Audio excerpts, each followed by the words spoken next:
بسم اللہ الرحمن الرحیم ایاک نعبد و ایاک نستعین۔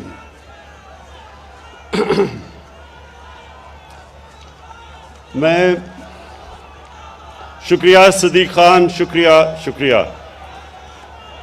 اچھا جی، بسم اللہ الرحمن الرحیم ایاک نعبد و ایاک نستعین۔ ڈاکٹر یاسمین، تھوڑی خاموشی۔ ڈاکٹر یاسمین، آپ تو ڈاکٹر ہیں اور آپ کو پوری طرح علم ہے کہ ایک گھرانے میں، غریب گھرانے میں اگر ایک بیماری ہوتی ہے اور اس گھر کے اوپر کیا گزرتی ہے۔ مجھے اس چیز کا کبھی علم نہیں تھا جب تک میری والدہ کو کینسر نہیں ہوئی۔ تب تک اللہ نے کبھی مجھے نہ کچھ سامنا کروایا تھا بیماریوں کا، نہ میں نے کبھی اپنے گھر میں بیماری دیکھی تھی، تو مجھے کبھی اندازہ نہیں تھا کہ ایک گھر کے اوپر کس طرح کی بے بسی آتی ہے جب آپ کے گھر میں کوئی بیمار ہو، آپ کی بہن، بچے، ماں باپ، اور آپ ان کا علاج نہ کروا سکیں، کیونکہ اس وقت پاکستان میں کوئی کینسر ہاسپٹل نہیں تھا، اور مجھے پہلے تو اپنی والدہ کو ملک سے باہر لے جانا پڑا۔ پھر جب ان کی چوتھی سٹیج پہ کینسر چلی گئی تو مجھے پاکستان میں ان کو لے کے آیا، اور وہ جو دن تھے کہ جب ان کی وفات ہوئی اور اس سے پہلے جب وہ یہاں آئی، وہ جو 3 مہینے تھے، اس میں جو ہمارے گھر کے اوپر بے بسی آئی، اور جس طرح کا میرے گھر کے اوپر اللہ کا یہ عذاب تھا ایک قسم کا، کہ ہم کچھ کر بھی نہیں سکتے تھے، کوئی ہسپتال بھی نہیں تھا، اور پھر اپنی والدہ کو تکلیف میں دیکھا، تو تب میں نے یہ سوچا کہ ہمارے پاس تو وسائل بھی تھے، پھر بھی اتنی مشکلوں سے ہمیں گزرنا پڑا، تو ایک غریب گھرانے کے اوپر کیا گزرتی ہے۔ اور پھر مجھے پتہ چلا کہ غریب گھرانوں پہ کیا گزرتی تھی۔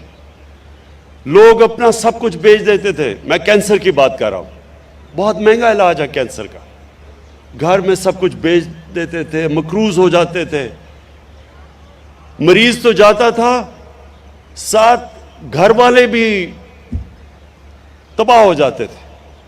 تو اس لیے شوکت خانم کینسر کا میں ہاسپٹل بنانے کا سوچا، اور پھر جب شوکت خانم کینسر ہاسپٹل بنا تو میں نے غریب لوگوں کو اپنا علاج کرواتے دیکھا، اور پھر میں نے دیکھا کہ جب وہ وہاں سے جب وہ ٹھیک ہوتے تھے تو وہ کتنی اللہ سے دعائیں دیتے تھے اللہ کو۔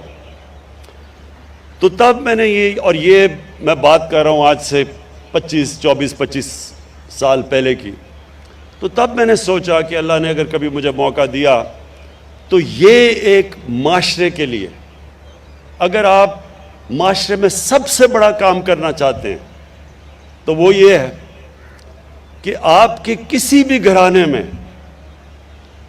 یہ عالم نہ آئے لوگوں پہ کہ جی ہمارے پاس کیونکہ پیسے نہیں تھے ہم اپنا علاج نہیں کروا سکتے۔ یہ سب سے زیادہ مشکل وقت کسی انسان کے اوپر گزرتا ہے، بچوں کے اوپر اپنے ماں باپ کو دیکھ کے، ماں باپ کو اپنے بچوں کو دیکھ کے۔ اور تب میں نے یہ سوچا تھا کہ اس ملک میں ایک ہی طریقہ ہے کہ ایک ہیلتھ انشورنس ہو، کہ کوئی بھی معاشرے میں غریب سے غریب آدمی بھی اس کو جب اس کے گھر میں کوئی مشکل آتی ہے، بیماری آتی ہے، تو یہ اس کو خوف نہ ہو کہ ہمارے پاس پیسے نہیں علاج کروانے کے لیے۔ تو میں آپ کو ایک ریاست مدینہ کی لوگ بات کرتے ہیں، کیونکہ ان کو زیادہ تر لوگوں کو سمجھ نہیں ہے ریاست مدینہ کی، اس لیے ہم نے رحمت للعالمین اتھارٹی بنائی ہے تاکہ اپنے بچوں کو بھی پتہ چلے، ہمارے یوتھ کو پتہ چلے، ہمارے ہر لوگوں کو پتہ چلے کہ اصل میں سیرت نبی کیا تھی، وہ کتنا بڑا دنیا کی تاریخ کا انقلاب آیا تھا جس کو ہم ریاست مدینہ کہتے ہیں۔ اس میں ایک پوائنٹ آپ کو سب کو سمجھنا ہے کہ جب نبی صلی اللہ علیہ وسلم نے ریاست مدینہ اس کی سربراہی سنبھالی تو مسلمان غریب ترین تھے. زیادہ تر تو لوگ ہجرت کر کے آئے تھے, کچھ بھی نہیں تھا ان کے پاس. لیکن اس کے باوجود کہ غربت کی انتہا تھی, انہوں نے تب فیصلہ کیا کہ ہم اس کو ایک فلاحی ریاست بنائیں گے. انہوں نے یہ فیصلہ کیا کہ ریاست ذمہ داری لے گی اپنے کمزور لوگوں کی. تو دنیا کی تاریخ کی پہلی فلاحی ریاست بنائی. اب پوائنٹ یہ ہے کہ جو ریشنلٹی ہے یا عقل تو یہ کہتی ہے کہ آپ کو تب فلاحی ریاست بنانی چاہیے جب آپ کے پاس پیسے ہوں. ہاں جی, اسکینڈینیویا میں بڑے پیسے ہیں ان کے پاس تو ان کی بہترین فلاحی ریاست ہے, لیکن مدینہ کی ریاست میں تو پیسے نہیں تھے. تو اللہ ہمیں جب ہم اس کو اسٹڈی کرتے ہیں تو اللہ ہمیں کیا بتا رہا ہے کہ پہلے آپ ایک ریاست میں انسانیت لے کے آتے ہیں, پھر اس ریاست کے پاس پیسہ آتا ہے. جو ریاستیں انتظار کرتی ہیں, ہم تو کب سے انتظار کر رہے ہیں, 74 سال سے انتظار کر رہے تھے کہ پاکستان میں جب پیسہ آئے گا تو ہم اس کو فلاحی ریاست بنائیں گے.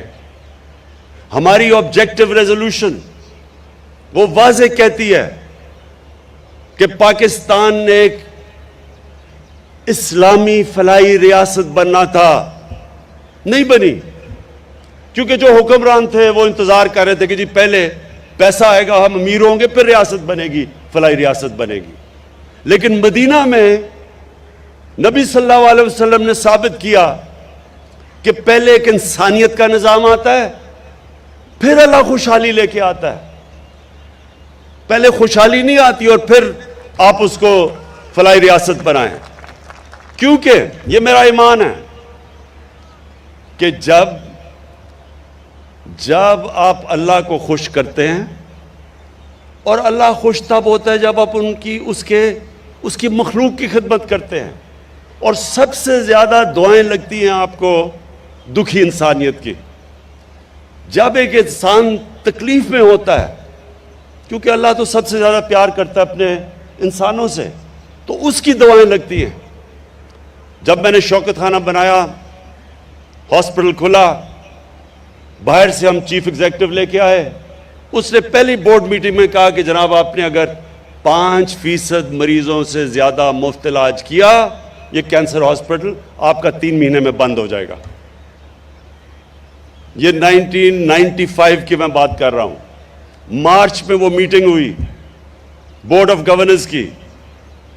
اس نے کہا کہ کبھی دنیا میں کوئی پرائیویٹ ہاسپٹل نہیں چل سکتا, کینسر کا ہاسپٹل نہیں چل سکتا جدھر آپ 5% مریضوں سے زیادہ مفت علاج کریں.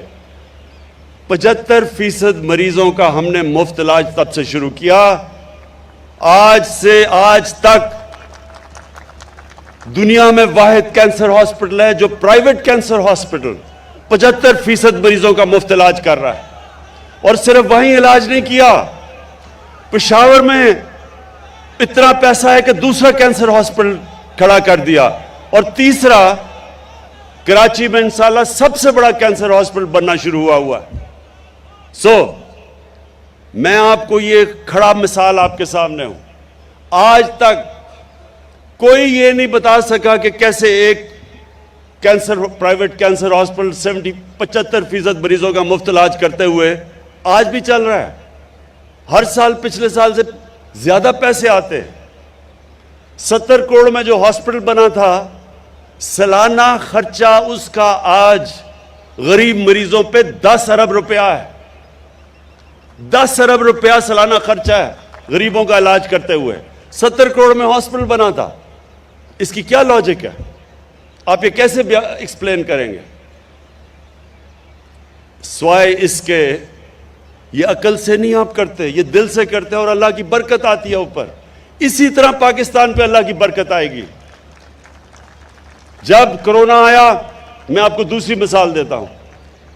جب یہاں کرونا ہوا آپ کو پتہ نہیں یاد ہے یا نہیں، 3 مہینے مجھے اپوزیشن نے مسلسل برا بلا کہا کہ جناب یہ لاک ڈاؤن نہیں کر رہا.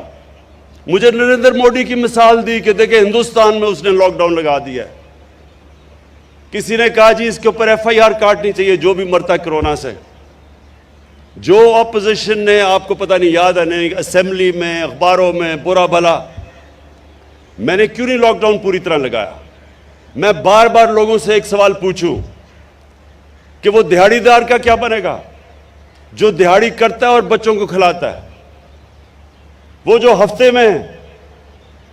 ہفتے میں کام کر کے جو ویکلی ویج لیتا ہے وہ اس کا کیا بنے گا؟ ٹیکسی ڈرائیور کا کیا بنے گا؟ رکشے والے کا کیا بنے گا؟ چھابڑی والے کا کیا بنے گا؟ کوئی جواب نہیں دیتا تھا. کیونکہ ہماری بدقسمتی یہ ہے، جو ہمارے پیسے والے لوگ ہیں، جو ایلیٹ ہے، اس کو فکر ہی نہیں ہے عام آدمی کی. تو مجھے کہہ رہے ہیں کہ لاک ڈاؤن لگا دو، جواب نہیں دے رہے کہ وہ کیسے اپنا پیٹ پالے گا. چائنا نے جب ووہان پروونس کے اندر لاک ڈاؤن لگایا تھا تو ایک ایک گھر پہ انہوں نے کھانا پہنچایا تھا. تو میں ان سے پوچھتا تھا کہ کیا ہم گھروں میں کھانا پہنچائیں گے ان لوگوں کے؟ کیا وہ جو کچی آبادیاں جدھر 8 لوگ ایک کمرے میں ہیں ان کا کیا بنے گا؟ کوئی جواب نہیں دیتا تھا. لیکن لاک ڈاؤن لگا دو. آج پاکستان کی دنیا میں مثال دی جاتی ہے. دنیا آج مانتی ہے کہ ایک ملک، اپنی ہم بات نہیں کر رہے، یہ اکانومسٹ میگزین آج 172 ملکوں میں کہہ رہی ہے کہ جو ملک سب سے بہتر کرونا میں نکلا، اپنی عوام کو بھی بچایا کرونا سے اور اپنی معیشت کو بھی بچایا، وہ پاکستان نمبر 1 پہ ہے. ساتھ والے ملک میں دیکھیں کتنے لوگ مرے. ہندوستان میں، ہمارے ایران ہمسایہ ملک، ادھر کتنے لوگ مرے، ان کی معیشت کو کیا نقصان ہوا. اور اپنے ملک کو دیکھیں، اللہ کی برکت آئی یہاں، کیونکہ ہم نے میرا یہ ایمان ہے کہ ہم نے اپنے کمزور طبقے کو بچایا. ہمیں فکر کی کہ ان بیچاروں کا کیا ہوگا. اللہ ان کی آواز سنتا ہے. اور انشاءاللہ یہ جو آج ہیلتھ کارڈ لانچ کیا ہے، ڈاکٹر یاسمین، میں آپ کو اور خاص طور پہ عثمان بزدار آپ کو اس لیے خراج تحسین پیش کرنا چاہتا ہوں کہ جب میں نے آپ کو کہا کہ سارے خاندانوں کو آپ ہیلتھ کارڈ دیں گے تو دونوں کو شروع میں بڑا جھٹکا پڑا. 440 ارب روپیہ 3 سالوں میں خرچ کرنا ہے انہوں نے. 440 ارب روپیہ کہ اس ملک کی تاریخ میں کبھی نہیں سوچا کسی نے. اور یہ عثمان بزدار کا، کیونکہ مجھے پتا ہے یہ اس علاقے سے آتا ہے جو سارے پنجاب میں سب سے زیادہ غربت وہاں ہے. یہ سمجھتا ہے کہ ان گھروں میں کیا گزرتی ہے جب ایک گھر میں بیماری آتی ہے. اور ڈاکٹر یاسمین، آپ نے تو خیر دیکھا ہوا ہے، تو میں آپ دونوں کو آج خراج تحسین پیش کرتا ہوں کہ 440 ارب روپیہ 3 سال میں ہیلتھ انشورنس پہ خرچ ہوگا. یہ کوئی تصور بھی نہیں کر سکتا تھا. لیکن یہ صرف ہیلتھ انشورنس نہیں ہے، یہ ایک ہیلتھ سسٹم ہے. اب پرائیویٹ سیکٹر آئے گا، ہاسپٹل بنائے گا. دیہات کے اندر، چھوٹے قصبوں میں جدھر ہاسپٹل نہیں، صرف گورنمنٹ ہاسپٹل ہے، وہ ڈاکٹرز نہیں جاتے. ڈاکٹرز اس لیے نہیں جاتے کیونکہ چھوٹے غریب علاقوں کے اندر ڈاکٹرز نہیں جاتے، وہاں خالی پڑے ہوتے ہیں basic health unit. District hospitals میں ڈاکٹرز نہیں. اب پرائیویٹ سیکٹر آئے گا کیونکہ سب کے پاس ہیلتھ کارڈ ہوگا. غریب سے غریب بھی اپنا جا کے علاج کروا سکے گا.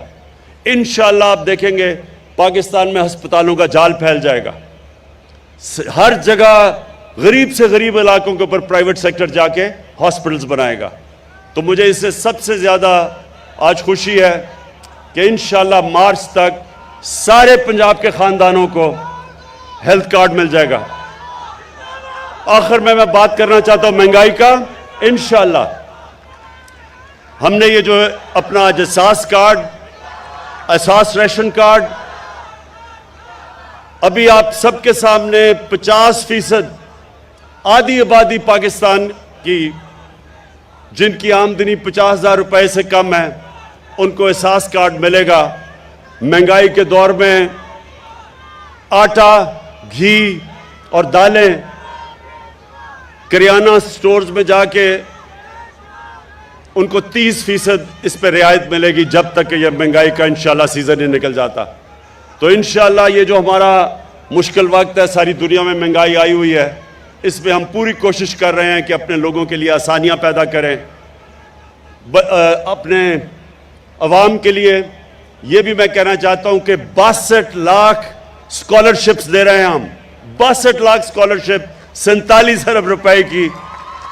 پوری کوشش ہماری یہ ہے کہ غریب گھرانوں میں ڈیزرونگ اسٹوڈنٹس کو ہم اسکالرشپس دیں اور اوپر آنے کا موقع دیں. میں آخر میں پھر سے پنجاب گورنمنٹ عثمان بزدار آپ کو خراج تحسین پیش کرتا ہوں.